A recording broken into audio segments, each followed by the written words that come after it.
Help me reach 1,000 subscribes. Support the video with a like and leave your thoughts in the comments. I read every comment. Thanks. I never thought we'd make it to 10 years. Not because I didn't love her, but because life has a way of grinding even the strongest things down. Still, when Emily said it softly, almost like she was afraid the words might break, I smiled. What if we renew our vows, she asked. 10 years together. A decade of shared routines, inside jokes, quiet sacrifices. On paper, it sounded right. But something in her voice trembled, and that tremor stayed with me long after the moment passed. Emily and I met in our late 20s. I was practical, steady, the kind of man who planned ahead. She was warmth and energy, the person who lit up rooms without trying. We balanced each other. The early years were easy. We built a life brick by brick. Jobs, a modest house, Sunday dinners that turned into traditions. I believed stability was love. I still do, but somewhere along the way, stability turned into distance, and distance became normal. The vow renewal idea came on a Tuesday night, ordinary in every way. We were sitting at the kitchen table, bills spread out between us, the hum of the refrigerator filling the silence. She didn't look at me when she said it, just traced the rim of her mug with her finger and cleared her throat. 10 years is a big milestone, she said. Most couples don't get there. I joked that she was fishing for jewelry. She laughed, but it came a second too late. After that night, she brought up again. Casually, too casually. She started talking about venues, about keeping it small, about writing new vows that reflected who we were now. Who we were now. That phrase echoed in my head. I watched her more closely, not suspiciously, just attentively. She was distant in ways I couldn't quite name, thoughtful but distracted, loving but guarded. We weren't unhappy. At least, I didn't think we were. We functioned well. We shared meals, shared space, shared history. But intimacy had become something scheduled, softened, careful. Conversation skimmed the surface. When I asked how she was doing, she answered with logistics, not feelings. I told myself this was adulthood. This was what long-term love looked like. Still, the vow renewal felt urgent, as if she needed it. One night, while she slept, I lay awake staring at the ceiling, replaying small moments I'd ignored. The way she'd flinch when I touched her unexpectedly. How quickly she'd lock her phone. The new restlessness in her energy, like she was bracing for something. I hated myself for noticing these things so late. A week later, she asked if I'd already started thinking about my new vows. I told her not yet. The truth was, I was thinking about the old ones, about what I promised and what I delivered, about what she promised and what had quietly gone missing. She nodded, but her smile didn't reach her eyes. Take your time, she said. This is important. That night, I went for a walk. The neighborhood was quiet, lights glowing behind drawn curtains. 10 years. I realized I couldn't remember the last time Emily talked about the future without anchoring it to something symbolic, a ceremony, a reset. I wondered if this renewal was about love or about absolution. The next evening, I finally asked her why it mattered so much.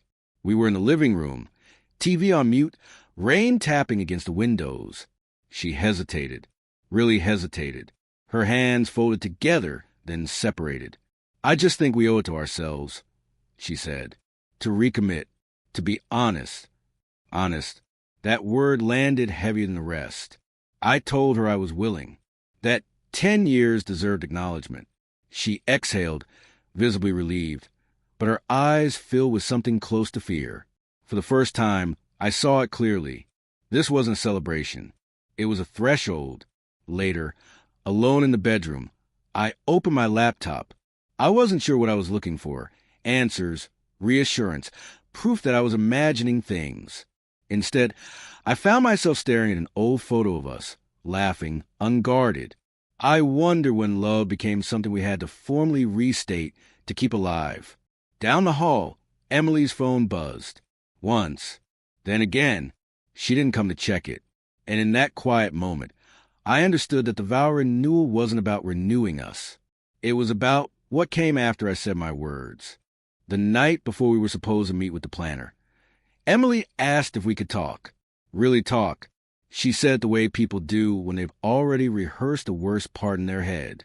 We sat at the edge of the bed, not touching. The air felt heavy, like it does right before a storm breaks. She told me she'd been scared I'd say no to the vow renewal, that she needed to know where I stood before things went any further. I asked her what further meant. She swallowed hard. Her eyes dropped to her hands. That's when the truth started leaking out, not all at once, but in fragments she could barely control. She said she'd been feeling lost for a long time, that somewhere around year 8, she started wondering if this was all her life would ever be. Not unhappy, she insisted, just hollow. She talked about feeling invisible, about how comfortable we'd become with silence. I listened. I didn't interrupt. I'd learned too late that interruptions only delay the inevitable. Then she said there was someone else. Not a lover, not an affair in the way people imagine. A co-worker she'd grown close to. Someone who listened. Someone who asked her questions I'd stopped asking. She was quick to add that nothing physical had happened. I believed her. That almost made it worse. She said the vow renewal was her way of forcing clarity. A line in the sand. If we stood in front of people and said those words again, she needed to know they meant something. Or if they didn't, she needed the courage to admit it. Her voice broke when she said that. Not with guilt, with fear. I felt strangely calm. Hurt, yes, but not surprised. All those moments I'd filed away, all those quiet alarms I'd ignored, finally assembled themselves into a clear picture. I realized a renewal wasn't her idea of romance. It was her last attempt to see if love could be revived through intention alone. I asked her a simple question. If I hadn't agreed, what would you have done? She didn't answer right away. When she did, her silence spoke louder than words ever could. That was my answer. I told her I wouldn't renew our vows. Not like this. Not as a test. Not as a performance. Not as a substitute for the years we'd spent drifting instead of choosing each other. I told her vows weren't magic. They don't fix neglect. They only expose it. She cried then. Quietly. No accusations. No anger. Just grief. I held her while she cried. And for the first time in a long while, it felt like a goodbye instead of a comfort.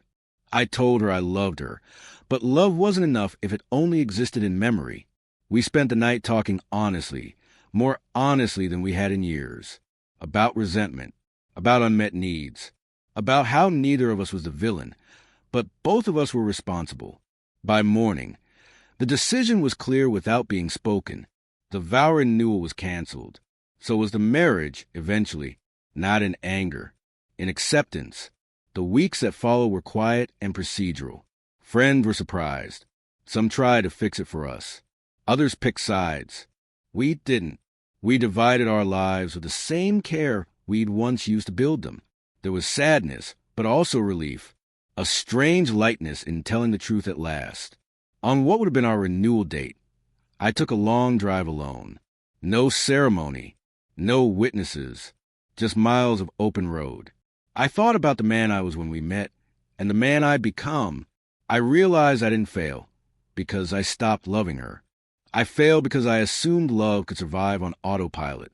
Emily and I still speak occasionally. Kindly, respectfully. She found her own path. So, did I. We didn't need new vows to tell us the truth. We just needed the courage to hear it. Looking back, I'm grateful she suggested the renewal. Not because it saved us, but because it forced us to stop pretending. Sometimes, the bravest thing a relationship can do isn't recommit. It's let go.